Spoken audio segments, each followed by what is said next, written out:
Today on Let's Get Cozy, we're going to be starting a brand new chapter book with all of you. And Kiyaya and I can't wait to share this great classic chapter book by Roald Dahl, James and the Giant Peach. It was one of my favorite books when I was in elementary school, and we just can't wait to start it with you today. So friends, sit back, relax, get cozy. It's story time with Kiyaya and Daniel.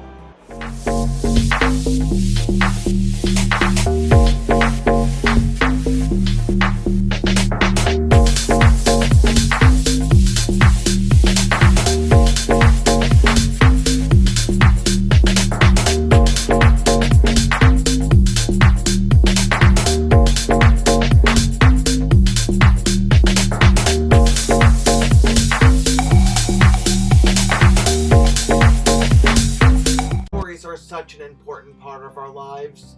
Join my friend Kiyaya and I for Get Cozy, because it's story time with Kiyaya and Daniel, where we share some of the greatest picture books and chapters from children's and young adult literature to inspire you to keep embedding literacy into your days.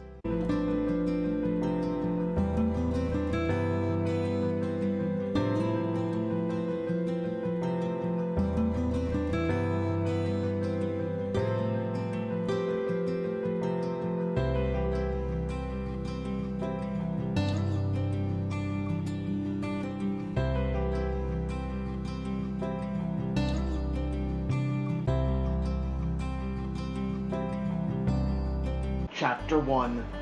Until he was 4 years old, James Henry Trotter had a happy life. He lived peacefully with his mother and father in a beautiful house beside the sea. There were always plenty of other children for him to play with, and there was the sandy beach for him to walk and run about on, and the ocean to paddle in. It was a perfect life for a perfect boy. Then one day James's mother and father went to London to do some shopping, and there a terrible thing happened. Both of them suddenly got eaten up, in full daylight mind you, and on a crowded street, by an enormous, angry rhinoceros, which had escaped from the London Zoo.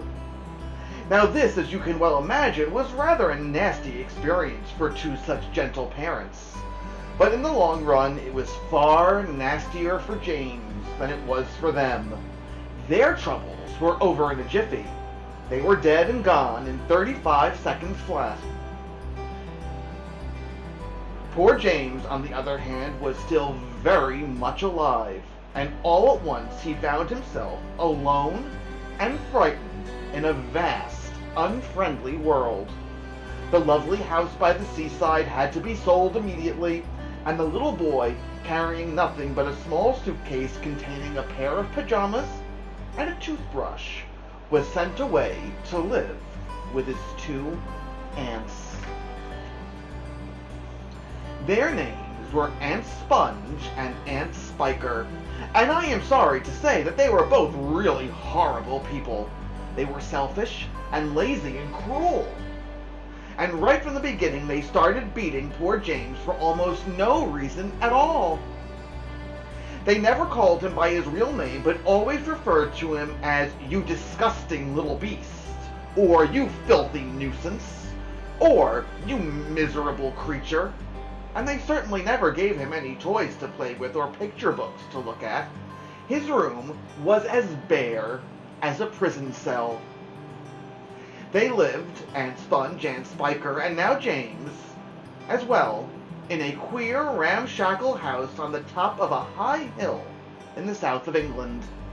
The hill was so high that from almost anywhere in the garden James could look down and see for miles and miles across a marvelous landscape of woods and fields. And on a very clear day, if he looked in the right direction, he could see a tiny gray dot far away in the horizon, which was the house that he used to live in with his beloved mother and father. And just beyond that he could see the ocean itself, a long thin streak of blackish blue like a line of ink beneath the rim of the sky. But James was never allowed to go down off the top of that hill. Neither Aunt Sponge nor Aunt Spiker could even be bothered to take him out herself, not even for a small walk or a picnic. And he certainly wasn't permitted to go alone. That nasty little beast will only get into mischief if he goes out of the garden, Aunt Spiker had said, and terrible punishments were promised him, such as being locked up in the cellar with the rats for a week, if he even so much as dared to climb over the fence. The garden, which covered the whole of the top of the hill, was large and desolate, and the only tree in the entire place, apart from a clump of dirty old laurel bushes at the far end, was an ancient peach tree that never gave any peaches. There was no swing, no seesaw, no sand. No other children were ever invited to come up the hill and play with poor James. There wasn't so much as a dog or a cat around to keep him company. And as time went on, he became sadder and sadder, and more lonely. And he used to spend hours every day standing at the bottom of the garden gazing wistfully at that lovely but forbidden world of woods and fields and ocean that was spread out below him like a magic carpet.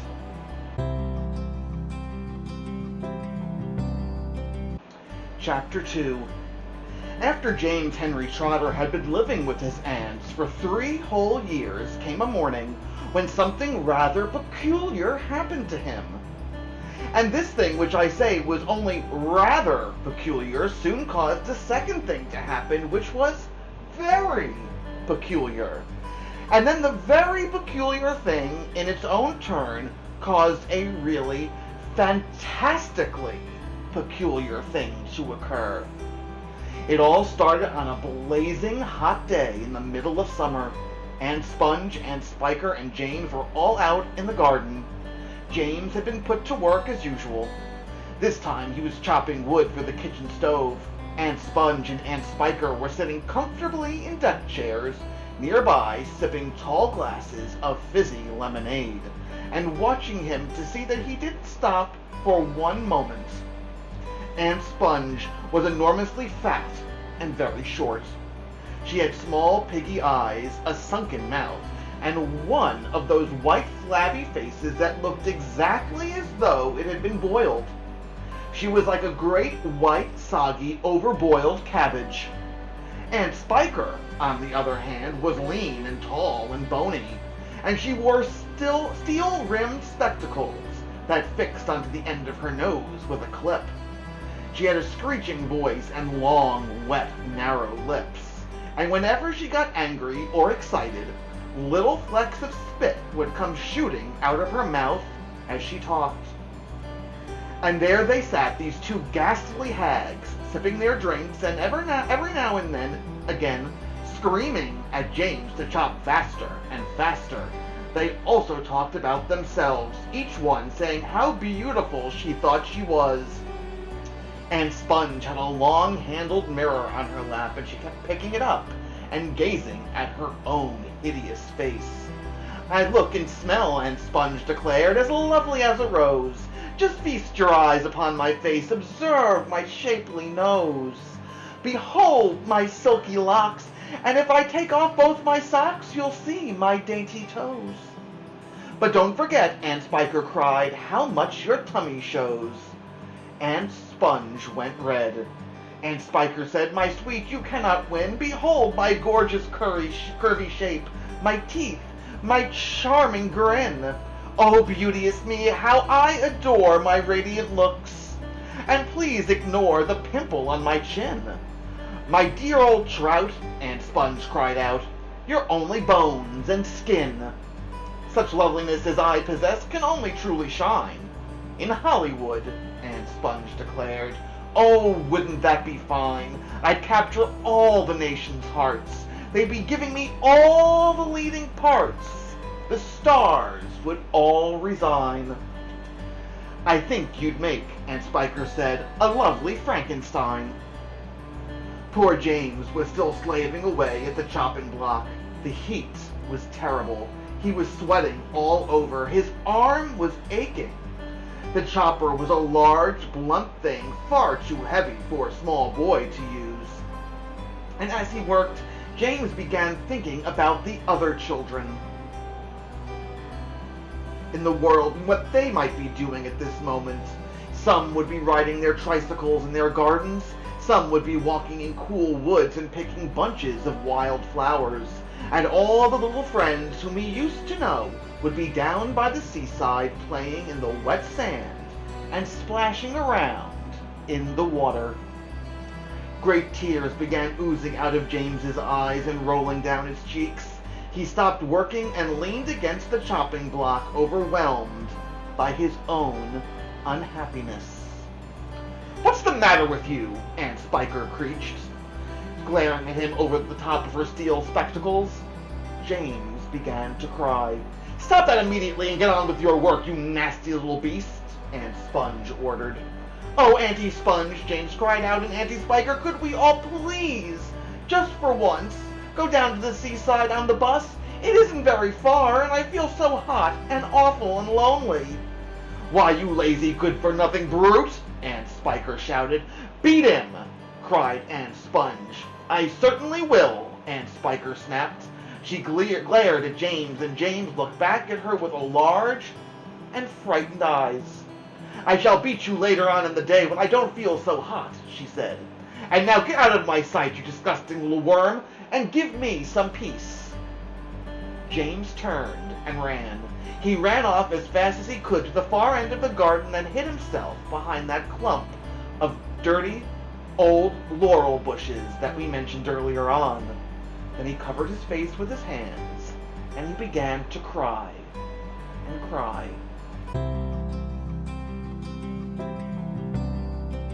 Chapter 3. It was at this point that the first thing of all the rather peculiar thing that led up to so many much more peculiar things happened to him. For suddenly, just behind him, James heard a rustling of leaves, and he turned around and saw an old man in a crazy dark green suit emerging from the bushes. He was a very small old man, but he had a huge bald head and a face that was covered all over with bristly black whiskers. He stopped when he was about 3 yards away, and he stood there leaning on his stick and staring hard at James. When he spoke, his voice was very slow and creaky. "Come closer to me, little boy," he said, beckoning to James with a finger. "Come right up close to me, and I will show you something wonderful." James was too frightened to move. The old man hobbled a step or two nearer, and then he put a hand into the pocket of his jacket and took out a small, white paper bag. "You see this?" he whispered, waving the bag gently to and fro of James's face. "You know what this is, my dear? You know what's inside this little bag?" Then he came nearer still, leaning forward and pushing his face so close to James that James could feel breath blowing on his cheeks. The breath smelled musty and stale and slightly mildewed, like air in an old cellar. "Take a look, my dear," he said, opening the bag and tilting it toward James. Inside it, James could see a mass of tiny green things that looked like little stones or crystals, each one about the size of a grain of rice. They were extraordinarily beautiful, and there was a strange brightness about them, a sort of luminous quality that made them glow and sparkle in the most wonderful way. "Listen to them," the old man whispered. "Listen to them move." James stared into the bag, and sure enough, there was a faint rustling sound coming up from inside it. And then he noticed all the thousands of little green things were slowly, very, very slowly, stirring about and moving over each other as though they were alive. "There's more power and magic in those things than there are in all the rest of the world put together," the old man said softly. But what are they?" James murmured, finding his voice at last. "Where do they come from?" "Aha!" the old man whispered. "You never guessed that." He was crouching a little now and pushing his face still closer and closer to James until the tip of his long nose was actually touching the skin on James's forehead. Then suddenly he jumped back and began waving his stick madly in the air. "Crocodile tongues!" he cried. 1,000 long, slimy crocodile tongues boiled up in the skull of a dead witch for 20 days and nights, with eyeballs of a lizard. Add the fingers of a young monkey, the gizzard of a pig, the beak of a green parrot, the juice of a porcupine, and 3 spoonfuls of sugar. Stew for another week, and then let the moon do the rest. All at once he pushed the white paper bag into James's hands and said, "Here, you take it. It's yours." Chapter 4. James Henry Trotter stood there clutching the bag and staring at the old man. "And now," the old man said, "all you've got to do is this. Take a large jug of water and pour all the little green things into it. Then very slowly, one by one, add 10 hairs from your own head. That sets them off. It gets them going. In a couple of minutes, the water will begin to froth and bubble furiously, and as soon as that happens, you must quickly drink it all down, the whole jug full, in one gulp. And then, my dear, you will feel it churning in your boiling in your stomach, and then steam will come out of your mouth, and immediately after that, marvelous things will start happening to you. Fabulous, unbelievable things. And you will never be miserable again in your life.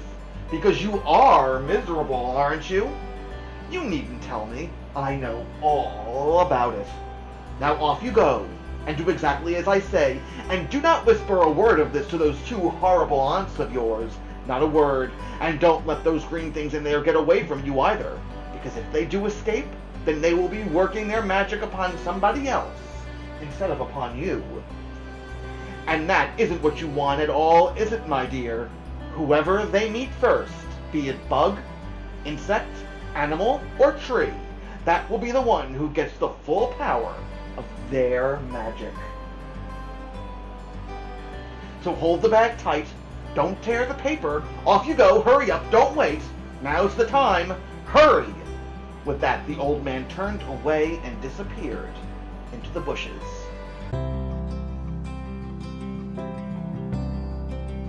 Chapter 5. The next moment, James was running back toward the house as fast as he could. He would do it all in the kitchen, he told himself, if only he could get in there without Aunt Sponge and Aunt Spiker seeing him. He was terribly excited. He flew through the long grass and the stinging nettles, not caring whether he got stung or not, on his bare knees, and in the distance he could see Aunt Sponge and Aunt Spiker sitting in their chairs with their backs toward him. He swerved away from them so as to go around the other side of the house, but then suddenly, just as he was passing underneath the old peach tree that stood in the middle of the garden, his foot slipped, and he fell flat on his face in the grass. The paper bag burst open as it hit the ground, and the thousands of tiny green things were scattered in all directions. James immediately picked himself up onto his hands and knees and started searching around for his precious treasures. But what was this? They were all sinking into the soil. He could actually see them wriggling and twisting as they burrowed their way downward into the hard earth, and at once he reached out a hand to pick up some of them before it was too late, but they disappeared right under his fingers. He went after some others, and the same thing happened. He began scrabbling around frantically in an effort to catch hold of those that were left, but they were too quick for him. Each time the tips of his fingers were just about to touch them, they vanished into the earth. And soon, in the space of only a few seconds, every single one of them had gone. James felt like crying. He would never get them back now. They were lost, lost, lost forever. But where had they gone to? And why in the world had they been so eager to push down into the earth there like that? What were they after? There was nothing down there, nothing except the roots of the old peach tree, and a whole lot of earthworms and centipedes and insects living in the soil. But what was it that the old man had said? Whoever they may meet first, be it bug, insect, animal, or tree, that will be the one who gets the full power of their magic. Good heavens, thought James. What is going to happen in that case if they do meet an earthworm, or a centipede, or a spider? And what if they do get into the roots of the old peach tree? Get up at once, you lazy beast! A voice was suddenly shouting in James's ear. James glanced up and saw Aunt Spiker standing over him, grim and tall and bony, glaring at him through her steel-rimmed spectacles. "Get back over there immediately and finish chopping up those logs," she ordered. Aunt Sponge, fat and pulpy as a jellyfish, came waddling up behind her sister to see what was going on. "Why don't we just lower the boy down the well in a bucket and leave him there for the night?" she suggested. "That ought to teach him not to laze around like this the whole day long." "That's a very good wheeze, my dear Sponge, but let's make him finish chopping up the wood first. Be off with you at once, you hideous brat, and do some work." Slowly, sadly, poor James got up off the ground and went back to the woodpile. Oh, if he only hadn't slipped and fallen and dropped that precious bag! All hope of a happier life had gone completely now. Today, and tomorrow, and the next day, and all the other days as well would be nothing but punishment and pain, unhappiness, and despair. He picked up the chopper again and was about to start chopping away when he heard a shout behind him that made him stop and turn.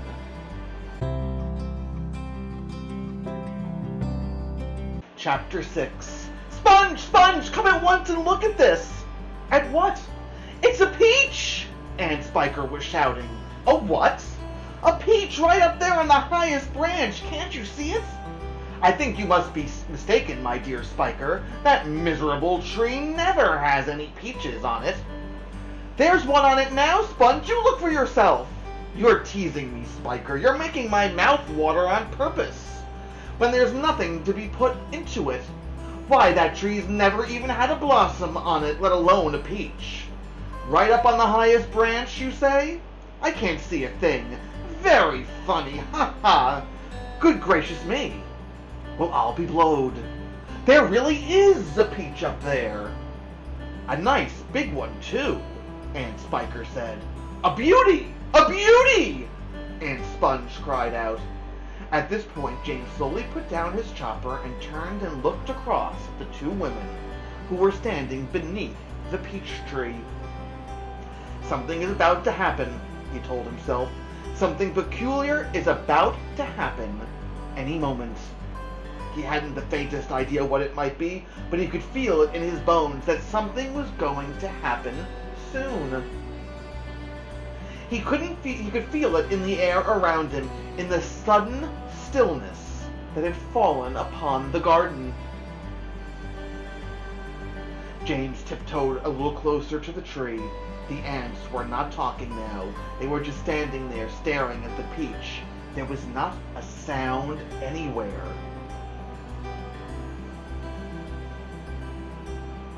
Not even a breath of wind, and overhead the sun blazed down upon them out of a deep blue sky. "It looks ripe to me," Aunt Spiker said, breaking the silence. "Then why don't we eat it?" Aunt Sponge suggested, licking her thick lips. "We can have half each. Hey you, James! Come over here at once and climb this tree." James came running over. "I want you to pick that peach up there on the highest branch," Aunt Sponge went on. "Can you see it?" "Yes, Auntie Sponge, I can see it." "And don't you dare eat any of it yourself. Your Aunt Spiker and I are each going to have half of it. Get on up there with you. Up you go." James crossed over to the trunk of the tree. "Stop!" Aunt Spiker said quickly. "Hold everything!" She was staring into the branches with her mouth wide open and her eyes bulging as though she had seen a ghost. "Look! Look, Sponge, look!" "What's the matter with you?" Aunt Sponge demanded. "It's growing!"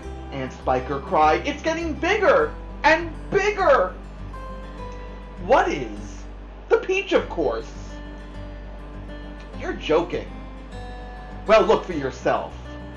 "But my dear Spiker, that's perfectly ridiculous. That's impossible." That's...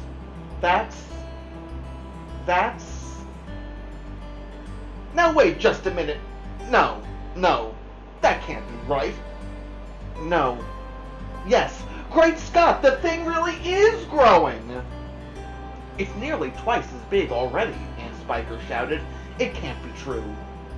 "It is true. It must be a miracle." "Watch it. Watch it." "I am watching it." "Great heavens alive!" Aunt Spiker yelled. "I can actually see the thing bulging and swelling before my very eyes."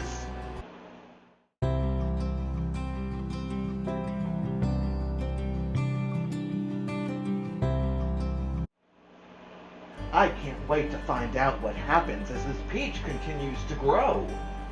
"What do you think can happen, Kiyaya?" "Make some predictions, friends. What do you think is going to happen when we pick up where we left off in James and the Giant Peach by Roald Dahl?